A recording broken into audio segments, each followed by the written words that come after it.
one I will call, who, like Tita Gloria, was also considered a daughter by Mrs. Perez and Dr. Perez. Can I please call on Tita Boots Anson Roa Rodrigo? Thank you. Magandang gabi po sa inyong lahat.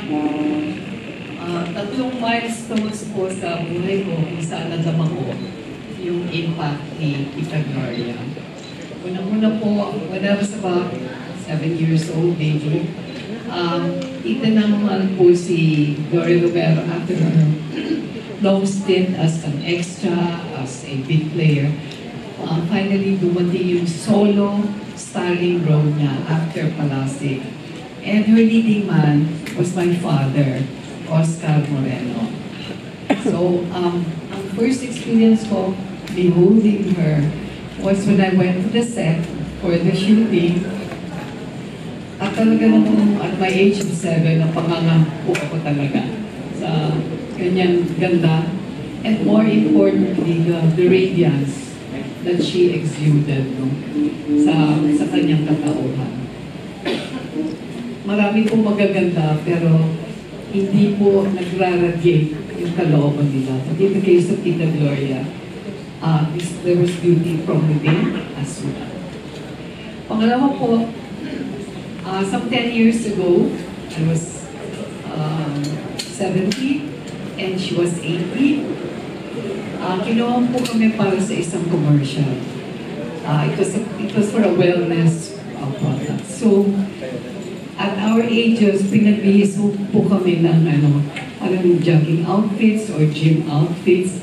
And hiyang-hiya po ako sa mga bilbil ko. Kasi si Tita Glo, naka-gym outfit, walang-wala po niyan. I had all the flags, and at her age, she was just so svelte. At ang nipis ng katawan niya.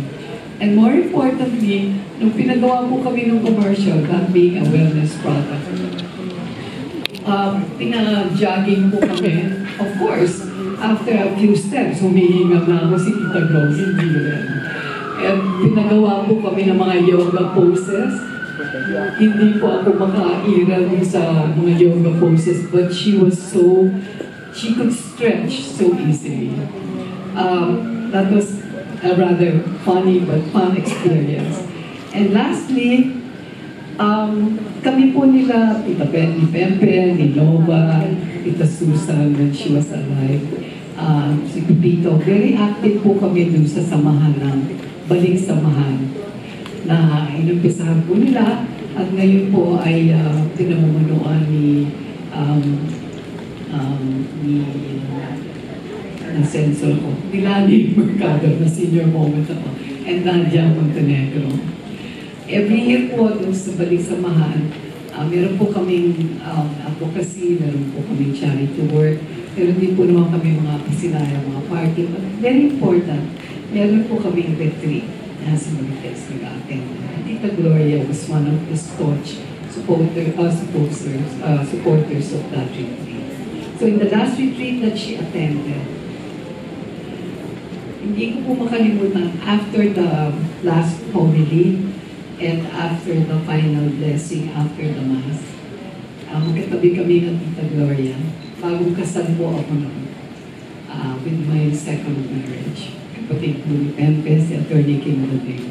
After that, very much like a mother in her typical loving, sincere, and motherly way, sabi niya sa akin, Woods, not many people have that blessing that you have with Kim, the blessing of from a God of second chances, the blessing of a marriage that is almost made in heaven.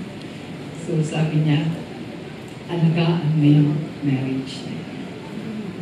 Pareho po kaming yudo at yuda nung kakilala kami. Isa po ito sa aming matchmaker. Thank you, Pepe. And so, talagang naantig po ang damdamin ko, especially knowing that at some point, she had her own sufferings in her marriage. So, thank you, Tita Glo, for those words. I will always remember them. Thank you for being a role model, not only to me, but to many of us here in showbiz. Maraming salamat. Hindi ko po alam kung at the age of 80, I'll be turning 80 in 2 days. Hindi ko po alam kung gaano tagal pa yung biyahe ko. How many more years I will be blessed with. But with your example, I've learned to live in the moment, to seize the day, and to make the most of every day that you have given me. Not so much for myself, but for others. Maraming salamat, Tita Gloria. Please pray for us. Malakas ka sa Diyos. Salamat po.